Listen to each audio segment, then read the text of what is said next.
Thanks for tuning in to Causes That Matter. I'm your host, Dr. Tico Hardy, licensed clinical social worker, and we're going to dig deeper into issues pertaining to social justice, such as race, religion, politics, and so much more. I'm passionate about having courageous conversations in a civilized manner. Let's dive in.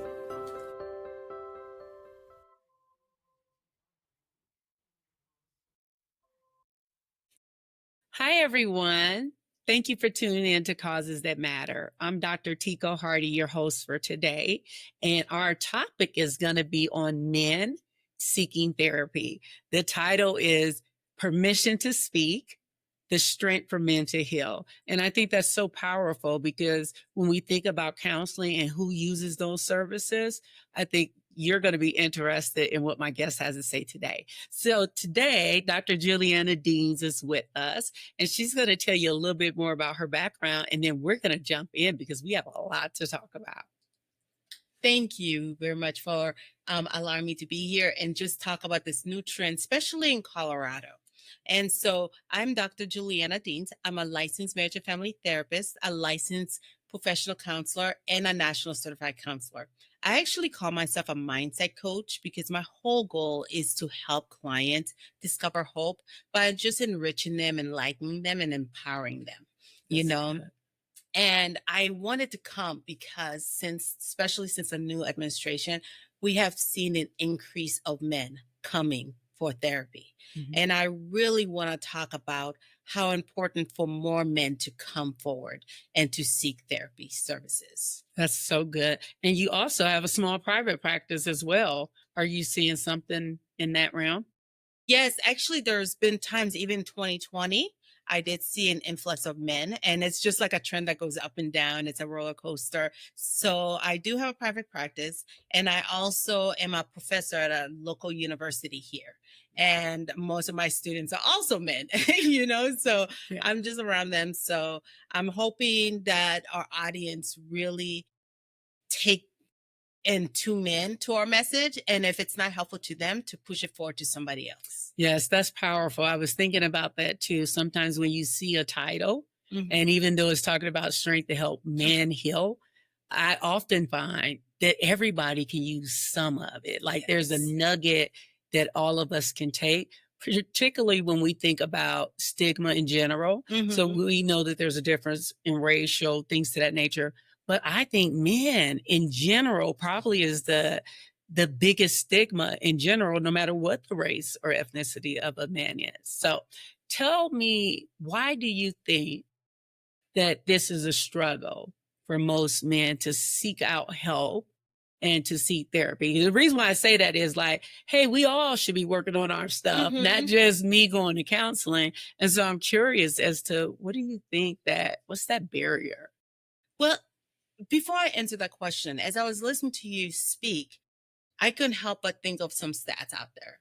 Just as far as like 1 in 4 men are likely to go to therapy, but 3/4 of them are not. And unfortunately, I'm thinking about my husband, my kid, who are Black American. And for them, suicide rate is the 3rd leading cause to death. Wow. And a lot of times it's because they don't want to talk about it, which goes into your question. What is the stigma? What is going on? And I just know my husband was raised in the South. Mm-hmm. And for him, it was like, oh, you don't talk about your feelings. You don't talk about what's going on in your life. Nothing leaves the home. Mm-hmm. And also, he went and joined the military, which reinforced that idea. Yeah. And so then now it's like, hey, don't be a sissy, men don't cry, straddle up, all of these things that just tells him, hold on to it. Mm-hmm. And as we talk further, you'll understand the reason why it's not a good idea to hold on to it. So of course we have our upbringing, and society has put all this pressure on men, yeah. Like you must be emotionally stoic. Don't let people know what you're thinking, what you're feeling. You are the provider. You need to take care of other people. You need to take care of your siblings, your spouse, your mm-hmm. children. But what about yourself? What about your own mental fitness? Mm-hmm. So they talk about providing providing um, financially, providing Yeah. physically, providing even spiritually, but Mhm. not mentally and not emotionally, Mhm. and which is a big issue. The other one is, unfortunately, there's this whole toxic masculinity, Mhm. that's going on around now. So they downplay some of their symptoms. Mhm. So often men will be like, oh, I'm not depressed. I'm not anxious. It's not this. I'm Mhm. just stressed. So do you think that they're not communicating it because they're actually not really in touch with what those emotions look like? So I think now we see a little bit more where we say, what makes you happy? What makes you sad? Where is grief coming from? So do you think it really, I'm listening, I'm thinking it might really be a lack of education on what therapy is and who should be there. I do. I think men really don't understand psychological distress and Hmm. what it is. I cannot tell you how often men come in to see me, and I ask them, "What are your strengths?" They don't know. They have a hard time. And then the other question I ask them, I'm like, "Okay, so tell me about how you feel." They know usually the four, Yeah. happy, Yeah. mad, sad, and glad. And then when I ask them about angry, they struggle with understanding there's ranges. Mhm. And so often I have to use what's called the emotional wheel, or I even use the emotional thermometer to Mhm. get them understand there are ranges between annoyed to angry. To Mhm. them, it's like I'm either mad or angry, or happy or angry. Mhm. So they do have a hard time identifying Mhm. emotions. Well, tell the audience, not to interrupt you, tell the audience what do you mean by a thermometer, emotional will? What are some of the other things that are in between that angry and then no emotion? Thank you for slowing me down because that is important. So you can Google emotional wheel because it's almost everywhere now, Right. but it really breaks it down, both the good and the positive. So with the emotional wheel, it may say happy. What is part of happy? Are you talking about joy? Are you talking about content? Are you talking about excited? Or are you talking about joyful? Mhm. It just gives you, again, the word is the range of the different emotions. So what happens is I'll bring out the emotional wheel and I say, which one resonates with you when you Mhm. think about angry?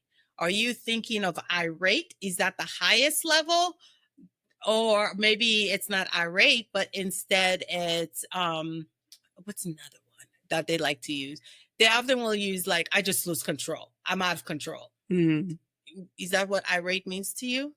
Because instead of that, you could be mad, you could be disappointed. Like they were like, oh yeah, I was disappointed. Then when I became disappointed, I became annoyed. Then I became aggravated. Then after aggravated, I became angry. Then after angry, that's when I became irate. So it's just the Mhm. layers. Yeah, Let's see what the steps look like. it makes And sense. once we understand what the steps looks like, what do you find yourself thinking and feeling when you're Mhm. irate? Yeah. Okay, what needs to happen for you to go from irate to angry? Mhm. Okay, now we're talking about adaptive coping skills. Right. And one of the things that I use is cognitive behavioral therapy. Correct. So it's just, okay, what are the steps up and then what are the steps down in Mhm. order for you to understand your emotions, in order to do what's called emotional regulation, in order for you to understand them. And then you can replace them, you can figure out what coping skills help you calm down. Yes, thank you.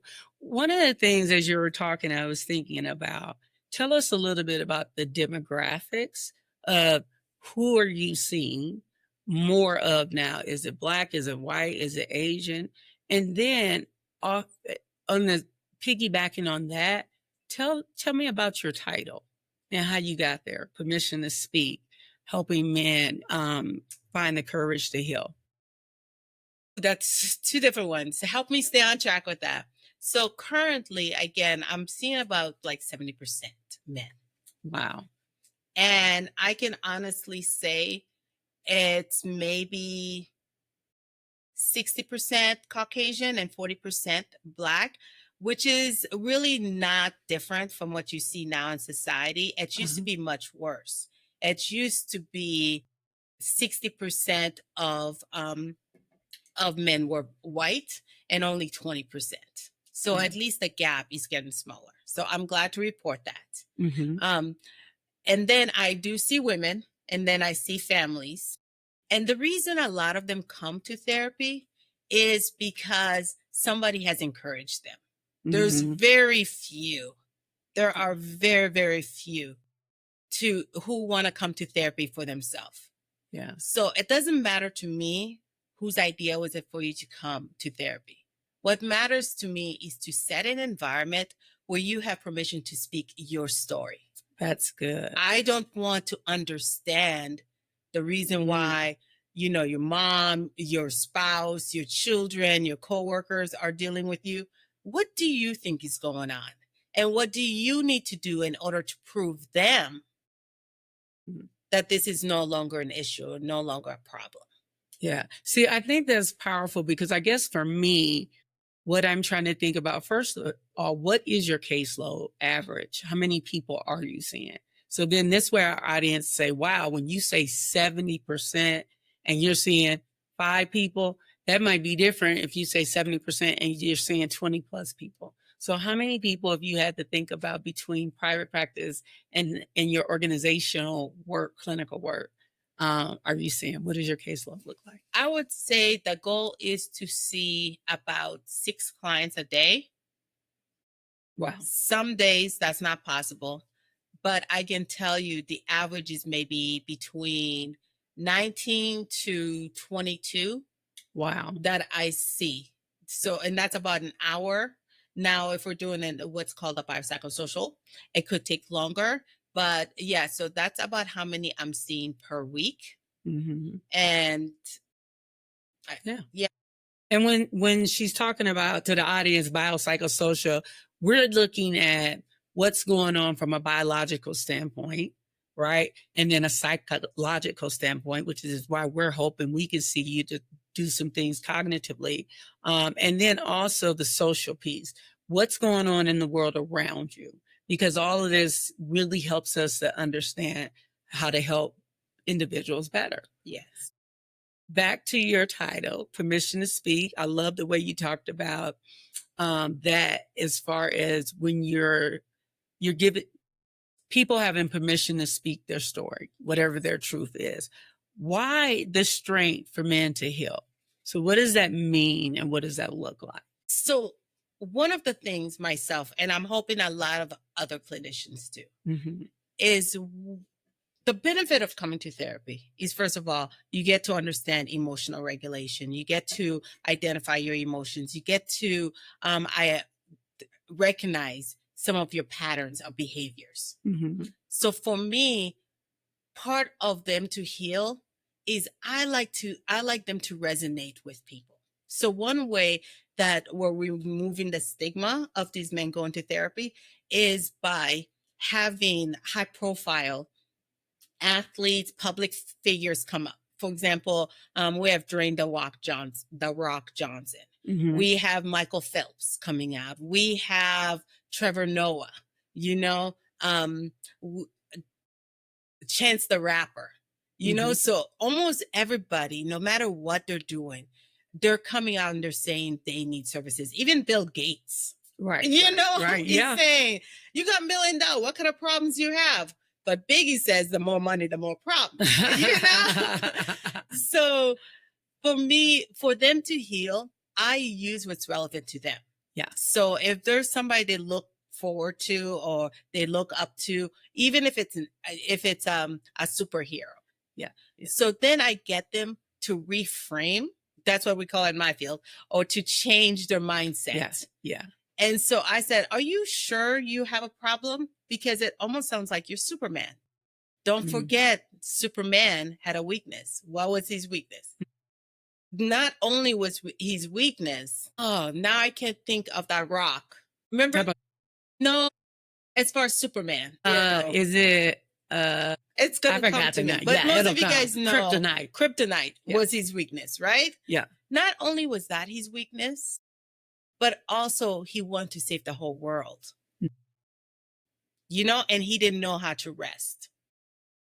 So one of the best things about Lois is Lois provided support. And what did that support look like? Lewis. Lois Lane. Oh, okay. Yeah, Lois Lane provided support. You're talking about some older shows. Yeah. Some of them I don't remember the exact names, but yeah. Well, there's the movie out now, so I'm hoping maybe that'll help people. But he needed Lois Lane to provide support. Right. So then I also asked them, what kind of support do you need? Mm-hmm. Who is part of that support system? Mm-hmm. And let's look at Lois Lane too, and let's see what did Lois Lane provide for him and that you need. Mm-hmm. So it's really looking at like, what does your healing look like? And your healing looks different than other people's healing. So we need to make sure you know how to embrace the permission to speak your story and your narrative in order to get you the healing that's specifically for you, that's individualized. But then how do we get them through the door? Because the way that I see it is a couple things, and don't take this personal if you're a clinician, is that clinicians sometimes are the problem. The data tells us that about 70% of people never come back and try therapy again because their first experience wasn't good. And so how do we get men to come into the door, but also to come into the right door, right? Where they can actually get help from a clinical standpoint, from you understanding masculinity, whatever that looks like for you. And so I think for me, I'm like, well, how do we get them in the door? Because I know that even I've had that where, you know, a therapist just was not connecting, whether it was culturally, whatever those things were. So say that somebody in our audience went to a clinician, had a horrible experience. What would you tell them now in order to get them to come back through? Okay. So for me, I want to recognize what you said because it's very true.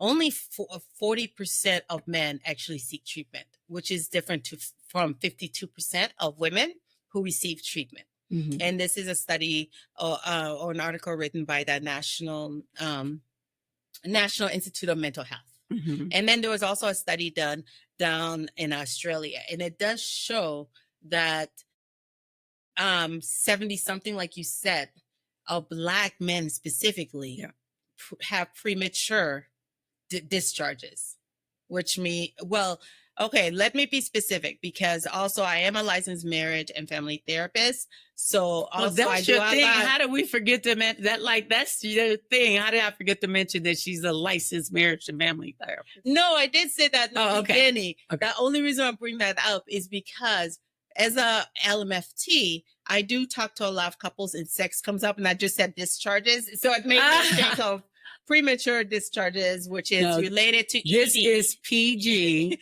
Right. So this is not that type of story. No, but I was just telling you to listen. Yeah, but I do talk about erectile dysfunctions. Right. You know, when I'm doing couples counseling, when I'm doing marital counseling and things like that. So I just want to make sure, again, this is PG. So what I mean by premature is that they leave the sessions before they actually complete or achieve their goals. That's what we're saying. Okay? Yeah. So how do we get them back? And it's really, really hard because what I do is sometimes I can see somebody is not really into therapy and they've either been court mandated or they've been given the ultimatum. Now, who likes giving the ultimatum? You go to therapy or we're over. You know, in most cases, that doesn't work. So what I tell people, I said, I don't know if you're ready yet. If you're not ready for therapy, let me give you some places where you can go. So you can try it at home. And then if you need somebody to talk to, reach back out to me.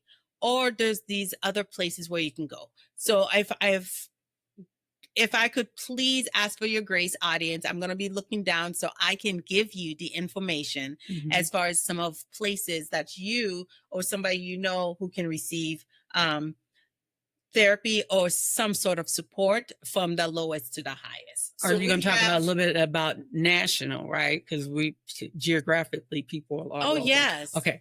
Nationally, yes. So we've got apps like Headspace, Calm, MoodPath. and they offer tools for mindfulness, meditation, and mood tracking. Mhm. You know, and then if you're noticing it's out of control or if it's irregular, maybe you should seek therapy. There's even AI driven chatbots like Woebot, Woebot, and Wysa, Wysa, and they offer 24/7 confidential support. Okay, so here's now I've got a question because I have a personal bias against um, chat bots giving people correct information, Yeah. making sure that they're not, because it's still a robot, right? Like it's only so much information at this point that's kind of typed in there. So, what do you think? So, if I'm a person that, like you and I'm a one on one person. If I'm going to have therapy, I don't want it on the computer. I want to sit down, talk to somebody so they can read my body language. So, what do you suggest so that people are not using the robot to diagnose themselves? Well, okay. So when it comes to self diagnosis, I think all of us have been there. You know, I Mhm. remember when I started school, I had Yeah. half of the DSM 5. At that time it was the DSM 4 diagnosis. So I'm not worried about people diagnosing themselves. I'm worried about the way they intervene and they cope once Mhm. they think that's their diagnosis. And if I can also stop a minute too, because that's also another reason why men may not come to therapy is they don't want to be labeled something. Because again, I do work with a lot of vets and I specialize with the military families. And there are many of them who do not want to be diagnosed with PTSD, Mhm. you know, and some of them know they have it. Yeah, yeah. You know, and then there are some where it's okay to be PTSD, but not depression or anxiety because they're trying to either run away from something or that label. It just seems so finalized, you Mhm. know. So, um, yeah, the diagnosis doesn't bother me. And in Mhm. fact, I actually had several clients this past year where they said not only was I their therapist, but GPT was also their therapist. Okay. And they said, hey, yeah, you guys are saying the same thing. I was like, I guess that's confirmation. Like, should I be proud of that? Yeah, Uh, Chat GPT will yeah. tell you. I don't so So, yeah. for me, I don't mind that. But if they're hearing this and they're not taking any steps to actually follow up with a doctor or somebody licensed, somebody who's certified, that's an issue. And even if they don't want, again, these are the least to the highest Mhm. ways for them to get into the door. Yeah. You know, Yeah. so if that's what it takes is a robot and you're like, the robot keeps telling me I'm depressed, so I decided to come in. Hey, Yeah, I'll yeah. take it. As the other one is now they have virtual support groups. Yes. And I would rather for you to go online, get peer support groups. Absolutely. That's a great platform. Yeah. And And I'm then, not against the chat bot. I just want people to know it's a great starting place. yes. But at the end of the day, one of the things we do differently as clinicians, we're able to do what we call differential diagnosis, meaning we're looking across the spectrum, depression, PTSD, overlapping things that might be overlapping because of trauma that Mhm. somebody has experienced. And then as we're looking to rule out things, we're also looking at the level of severity. Chat GPT might tell you you're showing signs of depression, but a clinician will tell you to what degree. Exactly, because there's so many individuals, specifically men, Mm-hmm. who don't know about the emotional distress Yeah. and the physiological distress that's going on internally Yeah. because they don't process the Mhm. information externally. So when they do ask the robots, they're not saying, oh, you know what? I vomited today. Oh, I'm getting increase in headaches. Uh-huh. Or I'm getting chronic pain. Okay, you may have depression, friend. You Mhm. may have anxiety because, especially in men, when we're talking about depression, depression comes out more in aggressive manner Yes, that's a great than point. it comes in sadness. Yes. So sometimes we're like, well, I'm not sad. I get things done, but then it's like, how are you doing with your irritability? Yes. How are you doing with your patience? How are you doing being short tempered? Oh, oh, okay. So let's talk some more. Let's just rule out if it's anxiety or Mm-hmm. if it's depression, Yeah. because that's how it may show up in a lot of men. And they don't know that until they see somebody and the robot won't tell them. Mm-hmm. Right. So some other ones, I also want to encourage men to also go to different types of support groups. And Yeah. these are also nationwide. We've got But it's the mankind. embarrassing. It's embarrassing, and there's a stigma. I'm just like, how do I get the strength to come in? So in general, just like I think for a lot of us, especially I can speak for people of color where I grew up from. Um, it just therapy, and I will tell y'all this honestly, as I was going through training as a clinician, I'm like, motivation, what's that gonna do for me? Like I can meditate, like me standing still for a moment, that stuff doesn't work. But the older I got, I understood the power of silence. Yeah. But I'm just saying, and here I am a clinician, and I didn't think for me as a woman of color that therapy or meditation or going somewhere and letting somebody hear your problem, I didn't think they were needed or were necessary. And I think going back to your point, if you talk a little bit more about we got the resources, but how do we get through the door? And this is why I want to take time to share this Okay, peer go ahead. support. And the reason is what you just said is it's embarrassing. So 70% of the clinicians are females. That's a great point. I didn't think about that. Yeah. And men, that itself may be the reason why they're not coming to therapy, believe it or not. Mm-hmm. So this support group, the list I'm getting ready to share Okay. with you, they're actually led by men. Oh, wow. Now that, okay. I think there's a good nugget, audience. Make sure you listen. And so the whole goal is again to create a safe, non-judgmental space for connection. So we've got men's group, we've got the Mankind Project, Black Men's Heal King's Corner, Black Men Heal, and a Black Men Safe Haven. And it's by Express Yourself Black Men. So those different types of support groups are available. I love that. I love that. And also, I have some. Let me just make sure. I had some for the LGBTQ. I just give me a minute. I'll see. And here's when you think about, so I know a lot of times we like to put qualifying things or something, your community, if you're Black, if you're white, if you're part of LGBTQ plus. But at the end of the day, I think this is a human condition. None of us can get it done all the time and be strong all the time. And I think you and I had this conversation once when we were talking about a colleague, not anybody would know, that had committed suicide. Mm-hmm. And so we had a conversation about, to me, the stigma that just because you're a clinician, just because you have these credentials, doesn't mean you're exempt from being depressed. Doesn't mean that you're exempt from anxiety. I struggle with anxiety, seriously. And so I think that also is a part of healing. Mm-hmm. For me to be able to say, hey, you don't superimpose that I'm supposed to be all that in a bag of chips all day long. Yes. Right? Because I can't do it and I have the actual tools. Yeah. Right. Or at least I think I know the actual tools. So that's why I'm loving what you're talking about. But just remember, it's a human condition. Right? It is. So. And the reason why it's human and the reason why I also like working with men is, first of all, we talk about sports often. I love sports. Yeah. So I do try to speak their language as far as analogies and metaphors.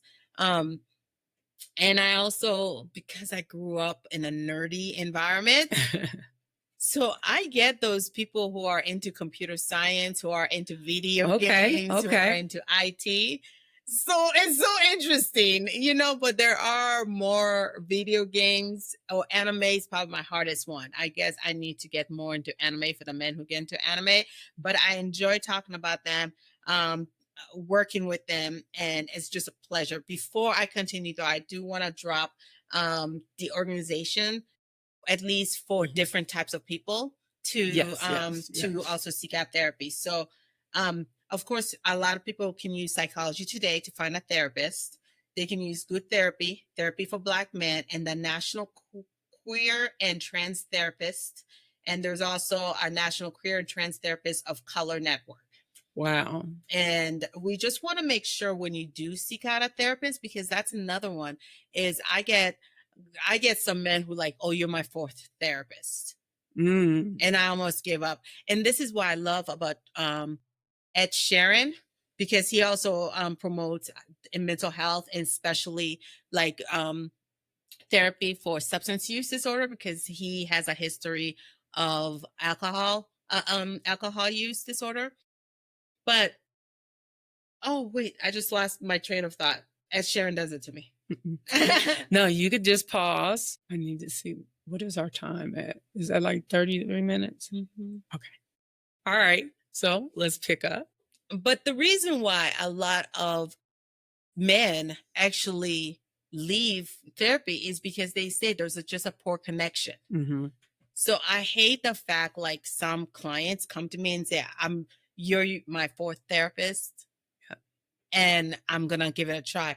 Please be persistent. If you are one into your physical fitness, you know it takes a long time for you to see what any kind of improvement in whatever skill that you're doing, whether it be muscle, whether it be toning, leaning.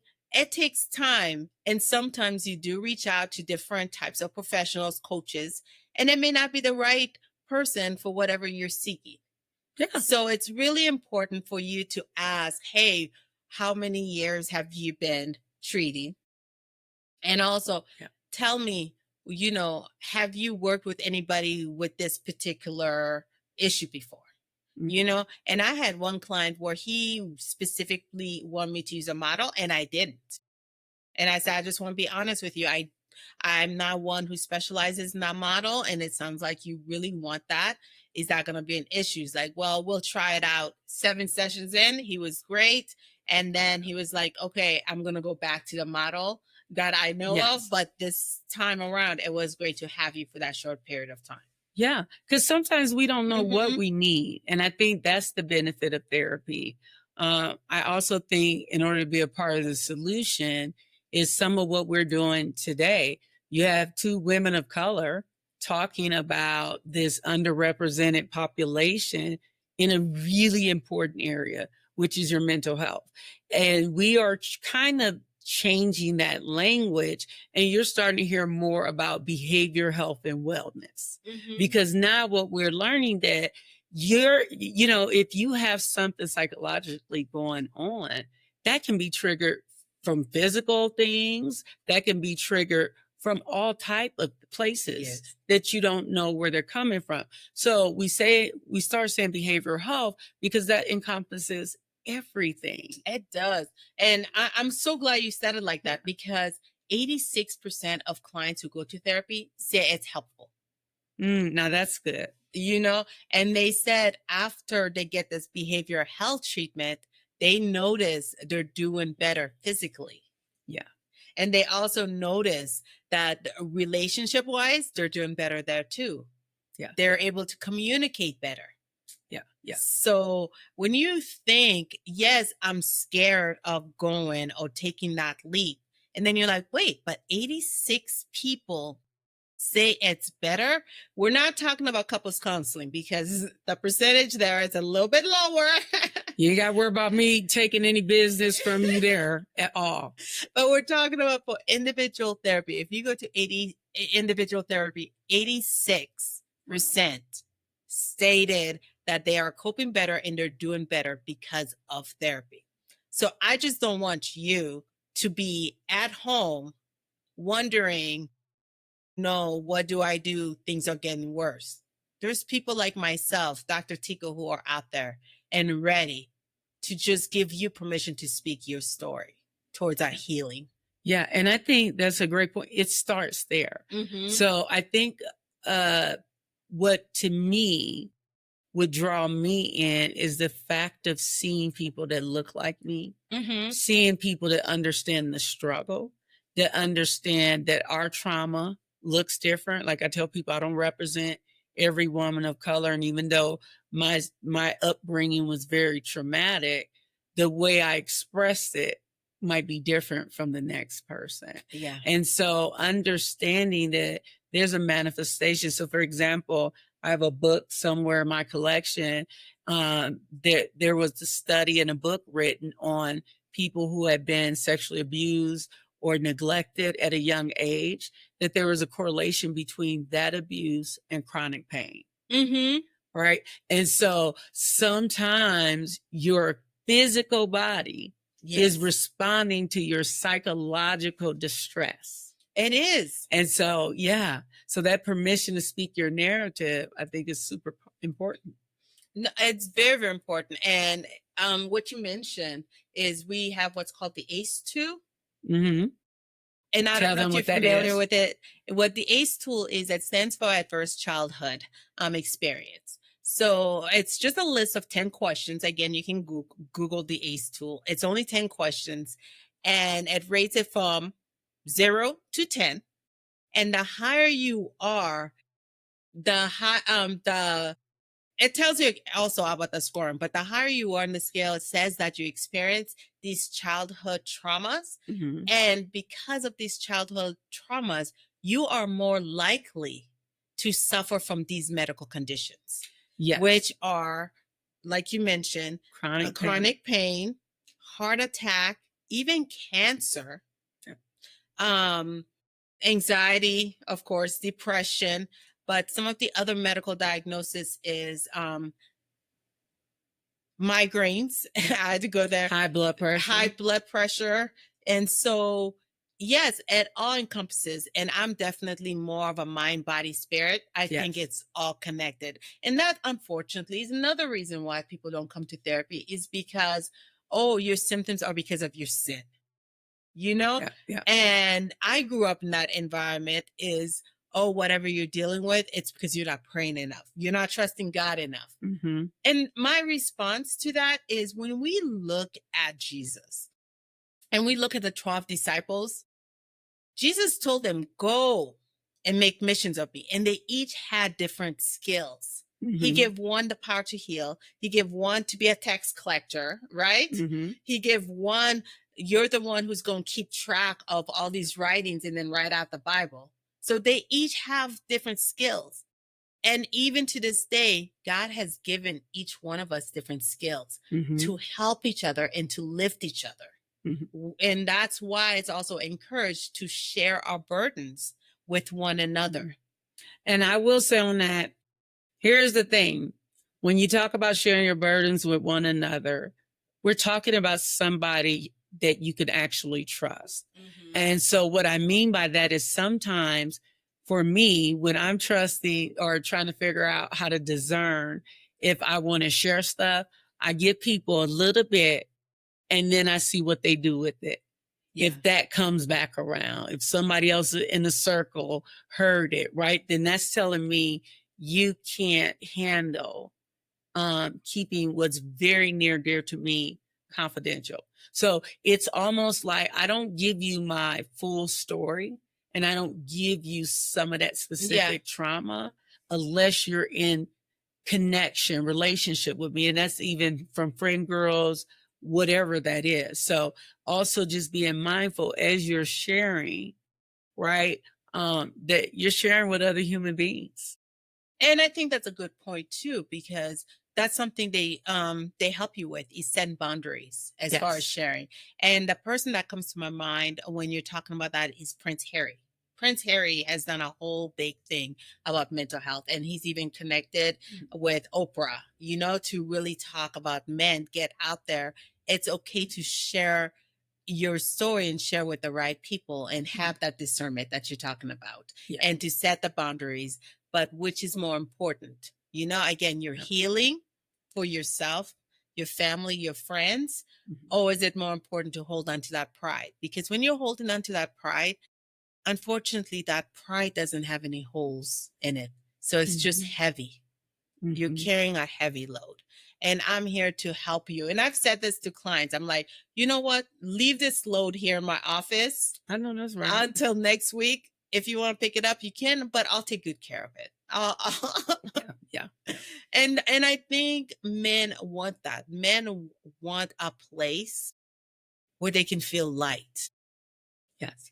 And Because at work and sometimes in relationship with their kids, as loving and as much the laughter that their kids bring, but where can they take off again, since I right. work with military men, where can they take off that sack, that backpack? Yeah. Yeah. And I think what's important to know that is it's not always with your spouse. It's Mhm. not always with your partner. I can be in your life to love you and to support you, but still not know how to help you heal. Yep.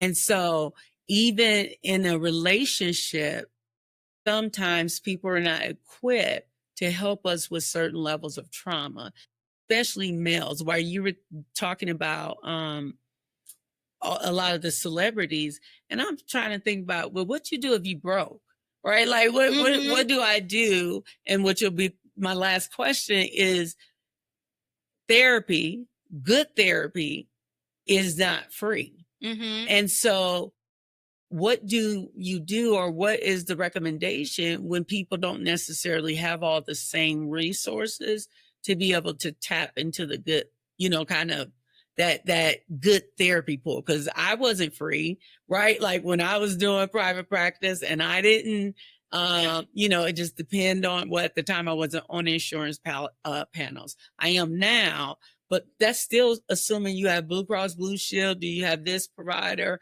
Right. So some people are fortunate where they're paying a small copay to Mhm. see us.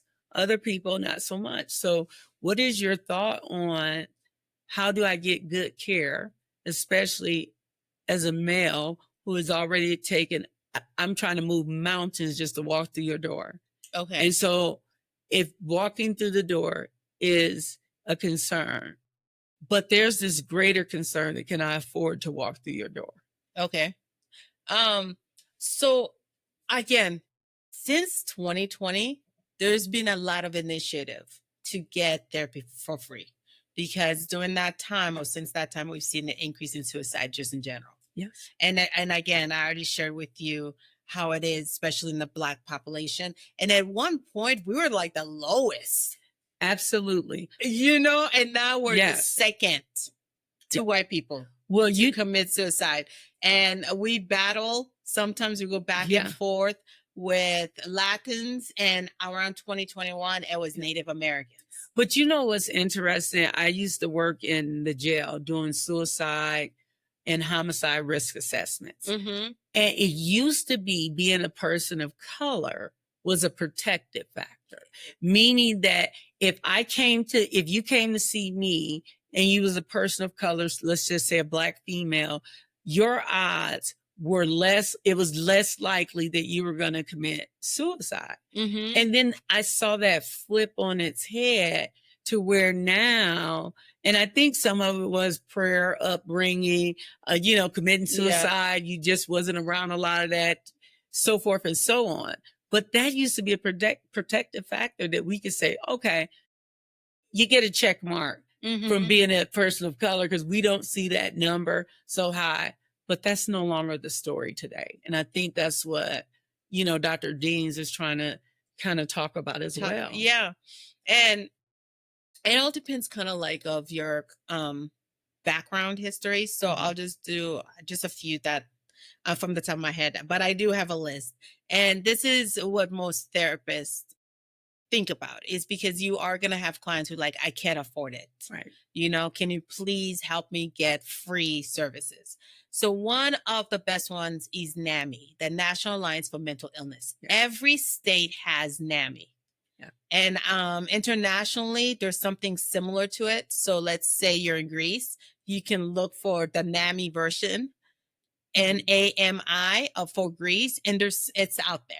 Yes. And the reason why I know it's out there because when I was at Greece, they told me that those people who can receive free therapy sessions. Yes. And then like if your issues anything related to adoption, there's adoption.gov, and they can provide you with therapists who are no charge to you. Yeah. I had the LGBTQ.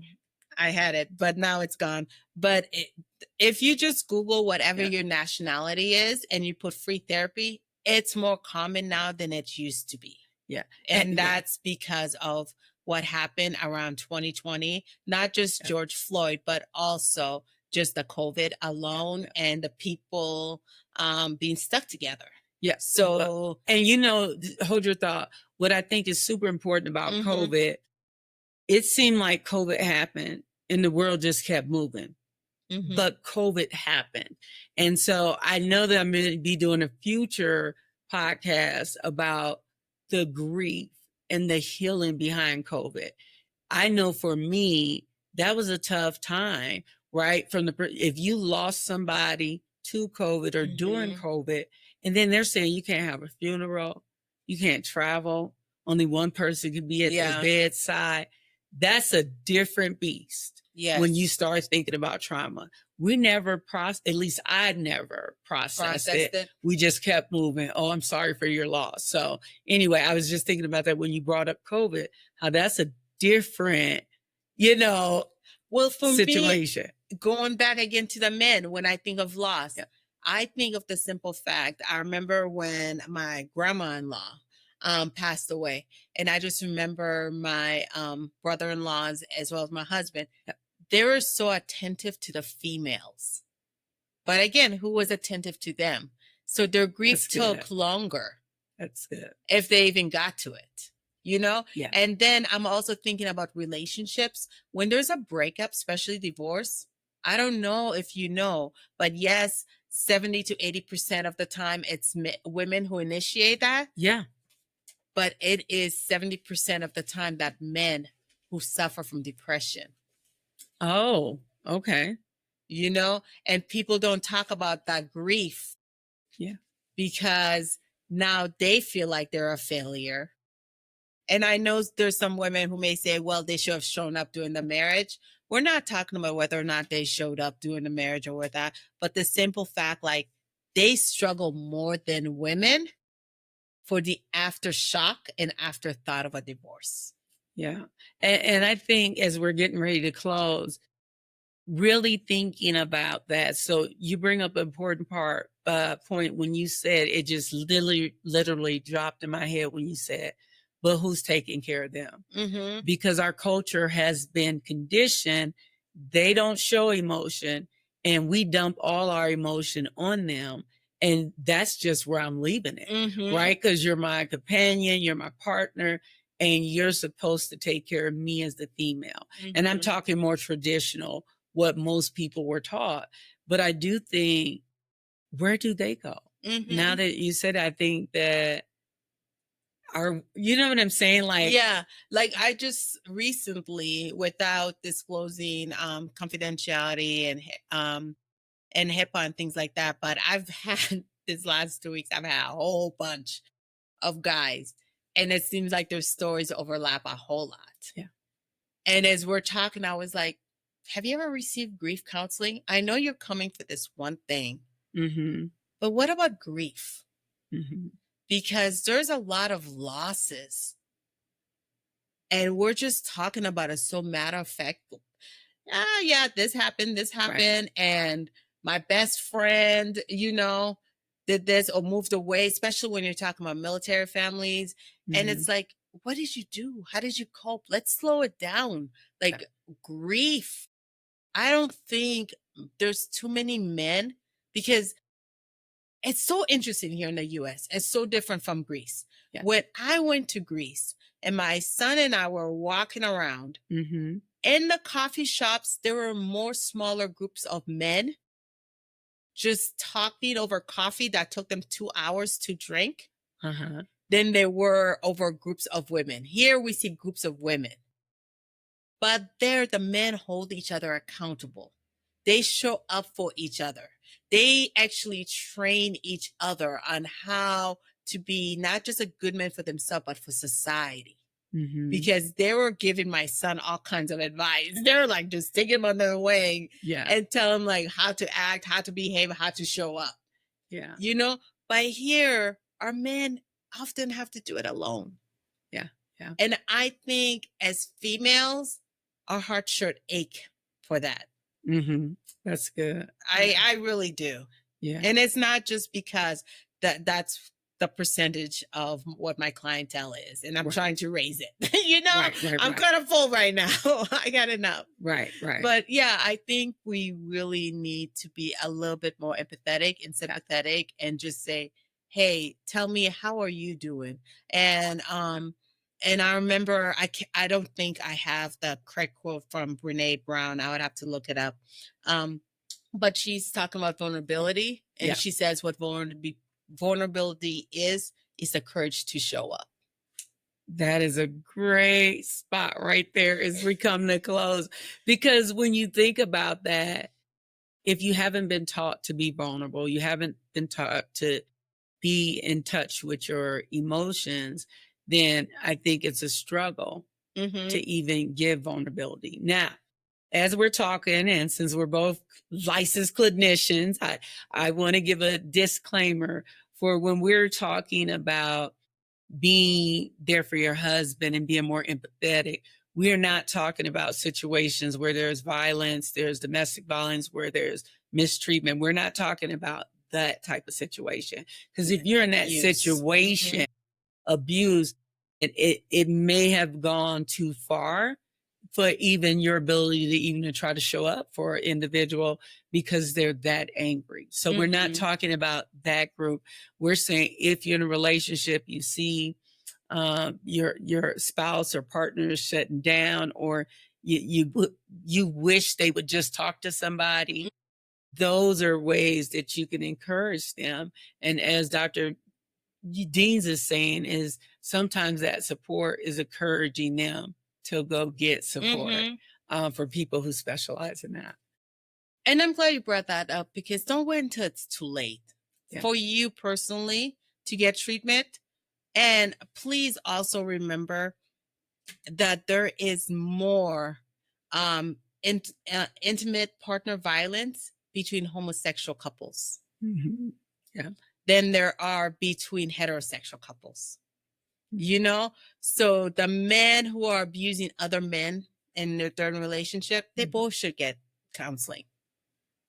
Counseling for the victim and counseling for the perpetrator. Well, and I think that's no matter what the relationship is. Because I tell people, you know, when I got tired and sick and tired of being tired by my own life, by my own trauma, by the time I got there, I'm like, I'm coming out with my hands up because I'm surrendering, because I no longer want to continue in my own dysfunction. Yeah. And so I think that that's super important. So I just want to encourage the men to commit to your journey of healing. Yeah.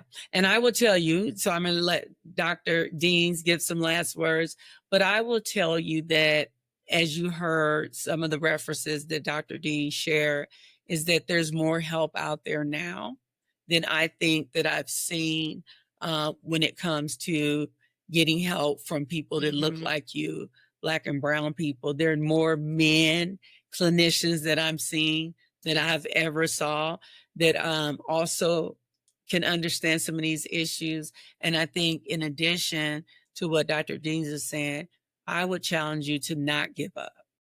So if you went to that one therapist that turned you and said, nope, this ain't for me, don't give up. Because at the end of the day, we believe that you still need the support.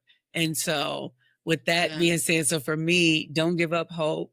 There are more people that understand the trauma and historical trauma to what some communities are dealing with that can be a significant support to you. And 70% of adults have stated that they experienced some sort of trauma. Yeah.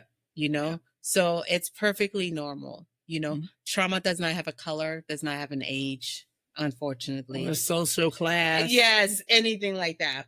And neither does anxiety, neither does depression. And yes, we've been taught through society some of these issues are women issues. No, they're everybody's issues. Yes. you know? And even if you don't think it applies to you, but you see it around you, come to therapy just to learn psychoeducation. Yeah. Yeah. And how do I deal with somebody else who's going through this? You know, what's the best way? So I feel like therapy is just encompasses everything and it's beneficial to everybody. And I just want to make sure, men, that take the pressure off you. You don't have to tough it out. You know, you really don't.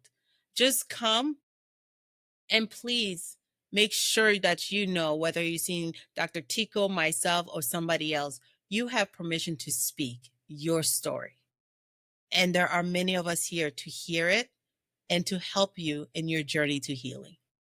I think that's a wonderful note for us to begin to close on. So I think, number one, we thank you for listening today. It is a meaty topic that we could do 3 more sessions and really talk more about it. But this is just to kind of give you some encouragement that you're not alone as a male, that we believe in you, and we know seeking therapy is not a sign of weakness. It actually is a sign of strength. And so what you're going to find at the end of this, or in the description of this podcast, we're going to list Dr. Dean's information and some of the resources that she shared with you. So we'll put that in there also with a small bio, and just take that first step. And, you know, you may not need to be in therapy for years. You just may need an outlet for whatever that thing is that keeps rising up. So, all right. Yes. Thank you again, Dr. Tico, for this time. You. Thank you all for listening and joining in. I know this was a little more clinical heavy, but we really, really thought that hearing a therapist, a clinician that currently sees a significant amount of men, and that she's seeing great progress, we just wanted to tell you how you get there. And when you do get there, as Dr. Dean said, you have permission to speak your truth. Don't let somebody else rewrite your narrative. And if there's somewhere you're going, well, they're like, yeah, but everybody's going through their, don't let anybody rewrite your narrative. You're the one that can speak. And then either they're able to help you or not. So, okay, with that being said, thank you. Thank you for your time. We greatly appreciate it. And I'll see you all next time with another cause that matters.